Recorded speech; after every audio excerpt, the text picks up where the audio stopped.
성도님 여러분 반갑습니다. 오늘 하루도 기도와 말씀으로 승리하는 하루 되시길 바랍니다. 먼저 샘물의 기도로 함께 기도하겠습니다.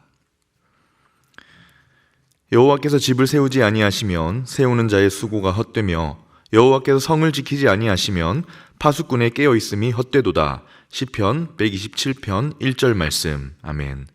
마음과 샘물의 기도를 하나님께 드립니다. 먼저 우리의 믿음을 고백합니다. 하나님은 우리의 피난처시요 힘이시니 환난 중에 만날 큰 도움이시라. 아멘. 하나님 아버지, 주님은 우리의 구원과 도움이십니다.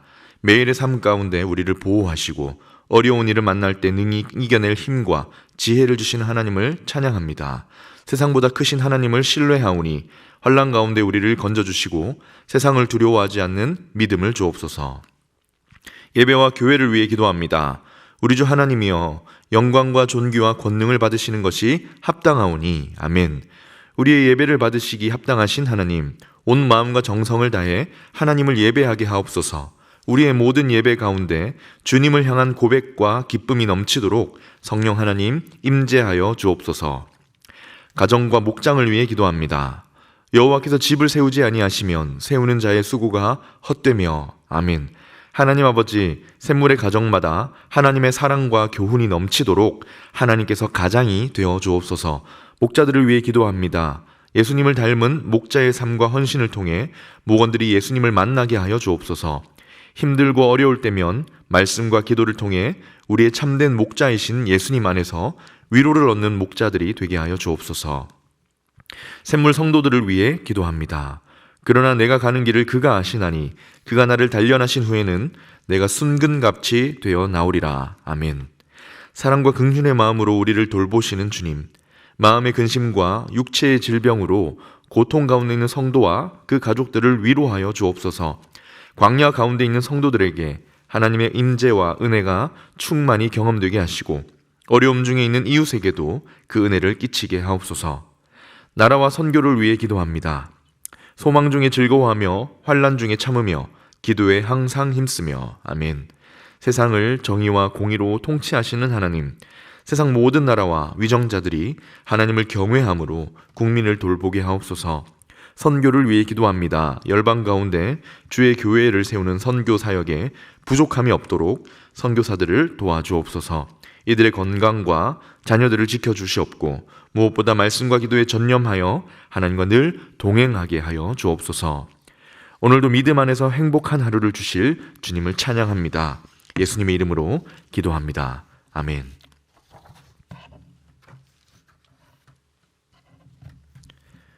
오늘 우리에게 주시는 하나님 말씀은 레위기 6장 8절에서 18절 말씀입니다. 여호와께서 모세에게 말씀하여 이르시되 아론과 그의 자손에게 명령하여 이르라. 번제의 규례는 이러하니라. 번제물은 아침까지 제단 위에 있는 석쇠 위에 두고 제단의 불이 그 위에서 꺼지지 않게 할 것이요, 제사장은 세마포 긴 옷을 입고 세마포 속바지로 하체를 가리고 제단 위에서 불태운 번제의 재를 가져다가 제단 곁에 두고 그 옷을 벗고 다른 옷을 입고 그 재를 진영 바깥 정결한 곳으로 가져갈 것이요, 제단 위의 불은 항상 피워 꺼지지 않게 할지니 제사장은 아침마다 나무를 그 위에서 태우고 번제물을 그 위에 벌려놓고 화목제의 기름을 그 위에서 불살을 찌며 불은 끊임없이 제단 위에 피워 꺼지지 않게 할지니라. 소제의 규례는 이러하니라. 아론의 자손은 그것을 제단 앞 여호와 앞에 들이되 그 소제의 고운 가루 한 움큼과 기름과 소제물 위에 유향을 다 가져다가 기념물로 제단 위에서 불살라 여호와 앞에 향기로운 냄새가 되게 하고 그 나머지는 아론과 그의 자손이 먹되 누룩을 넣지 말고 거룩한 곳 회막들에서 먹을지니라. 그것에 누룩을 넣어 굽지 말라. 이는 나의 화제물 중에서 내가 그들에게 주어 그들의 소득이 되게 하는 것이라. 속죄제와 속건제같이 지극히 거룩한즉 아론 자손의 남자는 모두 이를 먹을지니 이는 여호와의 화제물 중에서 대대로 그들의 영원한 소득이 됨이라. 이를 만지는 자마다 거룩하리라. 아멘. 오늘은 무엇으로 예배를 드릴까라는 제목으로 말씀을 나누려고 합니다.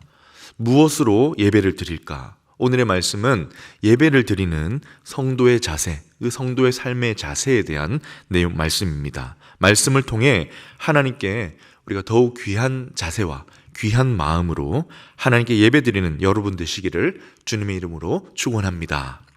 무엇으로, 어떤 삶의 마음과 삶의 태도로 하나님께 예배를 드릴까? 첫 번째로 성실함입니다. 성실함으로 드리는 예배. 예배를 드리는 태도 중에서 여러 가지 중요한 요소들이 있지요. 근데 특별히 오늘 본문에서 보여주시고 말씀하시는 태도는 성실함입니다. 성실함으로 예배를 드리라. 다른 말로 하면 주일 성수를 하는 것에 대한 신실함이라고 할 수 있겠습니다. 매주 정해진 시간에 빠지지 않고 그 정해주신 시간에 성실하게 예배의 자리에 나오는 성실한 태도, 성실함으로 드리는 예배입니다. 오늘 본문에 보면 참 제사장에게 요구되는 어려운 규칙 하나가 나오는데요. 무엇일까요? 9절에 나옵니다. 제단 위에 불이 꺼지지 않게 항상 유지하게 하는, 관리하는 그런 규칙입니다. 9절을 한번 읽어보겠습니다. 아론과 그의 자손에게 명령하여 이르라. 번제의 규례는 이러하니라.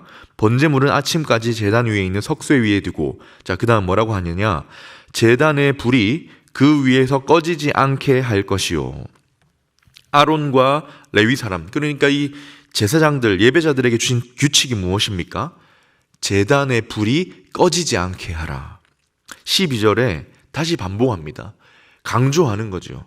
굉장히 중요한 규칙이 모양입니다. 12절에 어떻게 하는 거냐면 제단 위의 불은 항상 피워 꺼지지 않게 할지니 제사장은 아침마다 나무를 그 위에서 태우고. 여기서 무엇을 느낄 수 있습니까? 하나님이 제사장에게 성실함을 요구하고 계십니다. 제사장, 예배자는 성실함으로 하나님께 예배 드려야 합니다. 어떻게 해요? 아침마다 나무를 그 위에 태워서 그 불이 꺼지지 않도록 늘 항상 불이 붙어 있도록 유지시켜야 했습니다. 성실한 거지요. 이것은 기분에 따라서 달라지는 것과는 다른 모습입니다.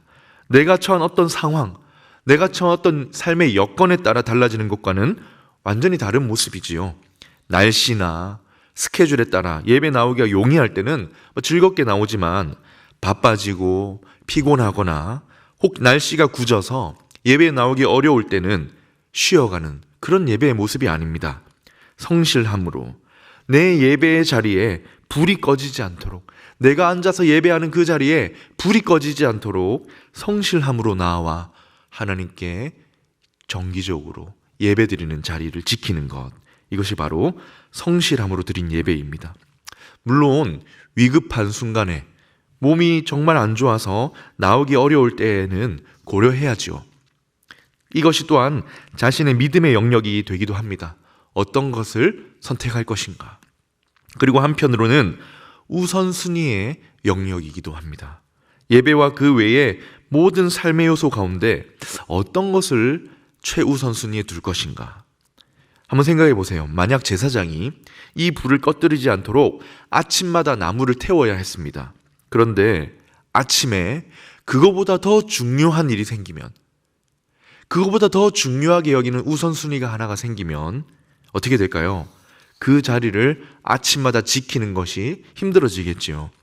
제사장에게는 우선순위가 예배의 자리였습니다. 아침마다 나무를 불태우는 자리.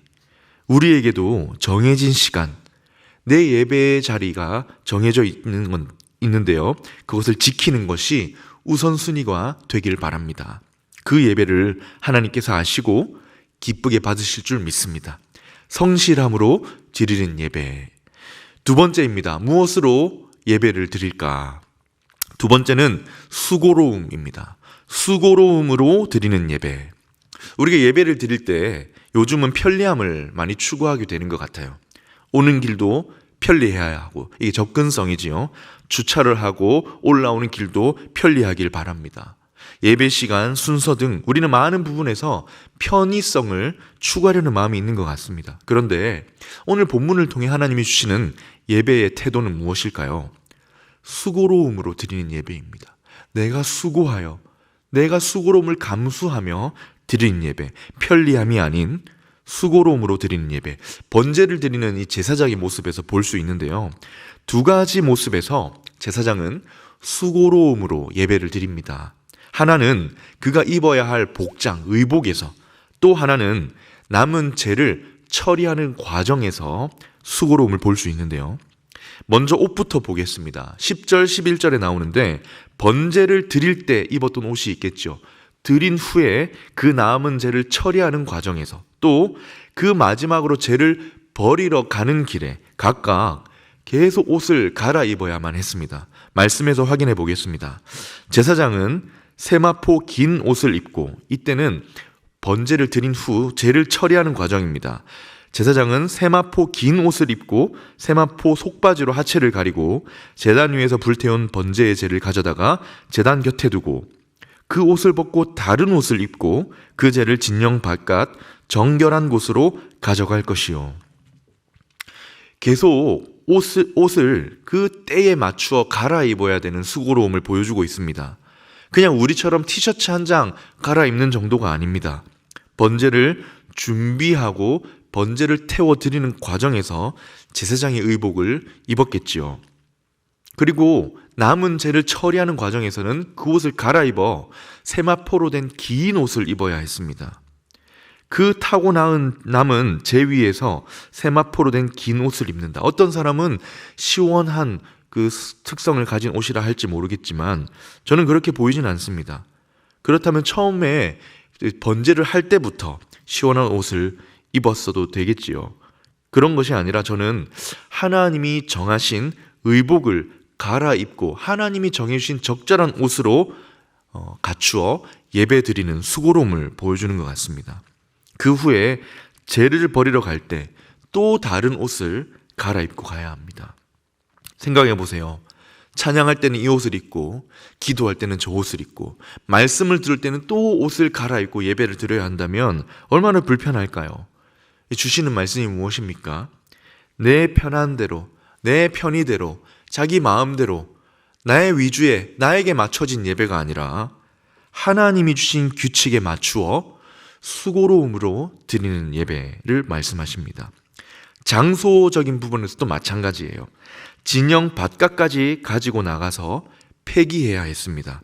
성소가 진영 한 가운데 있었으니까 바깥까지, 진영의 바깥까지 나가려면 꽤 먼 길을 가야 했을 겁니다. 번제를 집행하는 과정에 땀도 많이 흘리고 굉장히 힘을 많이 쏟았을 텐데 그 마무리하는 단계까지 규칙을 따라 수고로움으로 죄를 가져다 버려야 했습니다. 우리가 드리는 예배에도 수고로움이 들어가지요. 무엇이 있습니까? 무엇보다 시간입니다. 우리의 편의대로 정한 시간이 아니라 교회가 정한 시간에 맞추어서 그 시간에 맞게 나와야 합니다. 장소도 그렇지요. 집 앞에서 또는 내 방에서, 집에서 편안하게가 아니라 정해진 교회 예배 장소에 나와서, 자리도 그렇습니다. 앉는 자리도 코로나 이전에는 더 이렇게 붙어 앉았죠. 코로나 이후에 조금 달라지긴 했지만 이렇게 함께 모여 앉아서 붙어 앉아서 드리는 예배가 또 누군가에는 좀 수고로움, 불편함이 될 수 있습니다. 그러나 우리의 예배는 그래야만 합니다. 수고로움으로 드리는 예배, 하나님이 기뻐 받으시기 때문입니다. 바라기는 저와 여러분의 예배에도 수고로움으로 드리는 부분이 꼭 있기를 축원합니다. 성실함으로 드리는 예배, 그리고 수고로움으로 드리는 예배를 묵상했는데요. 세 번째는 조금 넓혀서 삶으로 드리는 예배입니다. 삶의 향기로, 우리 삶이 나타내고 풍겨내는 향기로 드리는 예배. 이번에는 예배 시간에 하나님께 드리는 예배만이 아니라 예배 후에도 이어지는 예배, 우리 삶의 향기로 드리는 예배를 묵상하려고 합니다. 본문 14절부터 나오는데요. 앞에 나온 번제의 규칙에 이어 소제를 드리는 규칙에 대한 말씀입니다. 다른 제사와 다르게 소제는 곡물로 드리는 예배예요. 그러니 앞으로 이제 가나안 땅에 들어가면 농사를 지어 먹고 살아갈 이스라엘 민족에게 하나님 뭘 요구하시는 겁니까? 그들이 삶에서 피땀 흘려서 가꾸어낸 소득을 가지고 일부를 가지고 제사를 드려라. 땅에서 재배하고 수확한 곡식을 드리는 것은 곧 삶으로 드리는 예배이지요. 그 표현도 참 특이한데요. 15절입니다. 그 소재에 고운 가루 한 웅큼과 기름과 소재물 위에 유향을 다 가져다가 기념물로 제단 위에서 불살라 여호와 앞에 향기로운 냄새가 되게 하고, 여러 제사들 중에서 소재의 특징은 화재입니다. 태워서, 항상 소재는 곡물이기 때문에 태워서 드리는 예배이기 때문에 그 향기로 드리는 예배라고 표현합니다. 향기로운 냄새. 우리의 삶이 마치 향기가 되어 하나님께 예배로 올려진다. 마치 커피를 향으로 마시는 사람이 있다고 하지 않습니까? 커피는 향으로 마신다. 그렇듯이 우리가 삶의 향기를 하나님께 드리는 것 또한 예배가 됩니다. 이런 의미에서 고린도후서 2장 15절에서도 우리의 삶이 향기라고 합니다. 그리스도를 드러내는 향기. 우리는 구원받는 자들에게나 망하는 자들에게나 하나님 앞에서 무엇입니까? 그리스도의 향기다. 우리에게 향기가 있는 거예요. 몸의 향취가, 우리 삶의 향취가 있는 것입니다. 그것을 하나님께 드리는 것 또한 우리가 드려야 할 예배입니다. 예배 시간에 성실함으로 우리의 자리를 지키고 수고로움으로 하나님께 예배를 드린 후에 일상의 향기 또한 하나님께 드리는 예배가 되어야 한다는 것이지요. 그러면 삶의 향기를 드린다. 구체적으로 무엇을 말하는 걸까요? 우리의 선한 행실입니다. 질서 있고 규모 있는 삶의 모습도 들어가고요.